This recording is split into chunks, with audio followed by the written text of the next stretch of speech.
নীলগিরির রহস্যময় বাতিঘর। অনেক অনেক বছর আগে হিমালয়ের পাদদেশে ছোট একটি গ্রাম ছিল, নাম তার শান্তিপুর। গ্রামের শেষ প্রান্তে একটি পাহাড়ের চূড়ায় ছিল একটি প্রাচীন বাতিঘর। গ্রামবাসী বলত, সেই বাতিঘরে কোনো মানুষ থাকে না, কিন্তু প্রতি পূর্ণিমার রাতে সেখান থেকে অদ্ভুত নীল আলো জ্বলে ওঠে। গ্রামের সাহসী কিশোর আরুষ একদিন সিদ্ধান্ত নিল সে দেখবে এই আলোর রহস্য কী।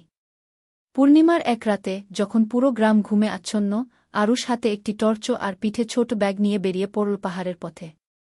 পাহাড়ের রাস্তাটা বেশ দুর্গম। ঝিমি পোকার ডাক আর পেঁচার শব্দে চারপাশটা বেশ গা ছমছমে। দীর্ঘ পথ পেরিয়ে আরুষ যখন বাতিঘরের দরজায় পৌঁছাল, দেখল দরজাটা আধখোলা। ভেতরে ঢুকতেই সে অবাক হয়ে গেল। ভেতরে কোনো অন্ধকার নেই, বরং চারপাশ উজ্জ্বল নীল রঙে ঝলমল করছে। বাতিঘরের ঠিক মাঝখানে একটি বড় কাচের গোলক রাখা, যার ভেতর থেকে নীল আলো বিচ্ছুরিত হচ্ছে। হঠাৎ গোলকটির ভেতর থেকে একটি মৃদু আওয়াজ ভেসে এল, তুমি কি পথ হারিয়েছ পথিক? আরুষ ভয়ে ভয়ে বলল, না, আমি শুধু জানতে চেয়েছি এই আলো কেন জ্বলে। সেই শব্দটা হাসল।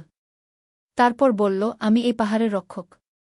পূর্ণিমার আলোয় আমি পৃথিবীর অন্ধকার দূর করার শক্তি সংগ্রহ করি, যাতে এই গ্রামের মানুষের মনে কোনো ভয় না থাকে। আরুষ বুঝতে পারল, এটা কোনো ভূত নয়, বরং প্রকৃতির এক অদ্ভুত মায়া। সে শান্ত হয়ে বসে রইল। সারা রাত সে পাহাড়ের রক্ষকের সাথে কথা বলে আর পৃথিবীর অজানা অনেক কিছু শিখল। ভোর হওয়ার ঠিক আগে রক্ষক বলল, আরুষ, তুমি অনেক সাহসী। এই নীল আলোর চাবিকাঠি এখন থেকে তোমার কাছে রইল। যখনই গ্রামের মানুষ সংকটে পড়বে, এই বাতিঘর তোমাকে পথ দেখাবে। সকালে আরুষ যখন গ্রামে ফিরল, সবাই তাকে দেখে অবাক। কিন্তু আরুষ কাউকে কিছু বলল না, শুধু মুচকি হাসল।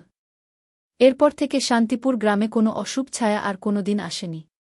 আর আজও পূর্ণিমার রাতে পাহাড়ের চূড়ায় সেই অদ্ভুত নীল আলো জ্বলে ওঠে, যেন গ্রামটিকে আগলে রেখেছে এক অজেয় শক্তি। গল্পটি কেমন লাগল আপনার বন্ধু?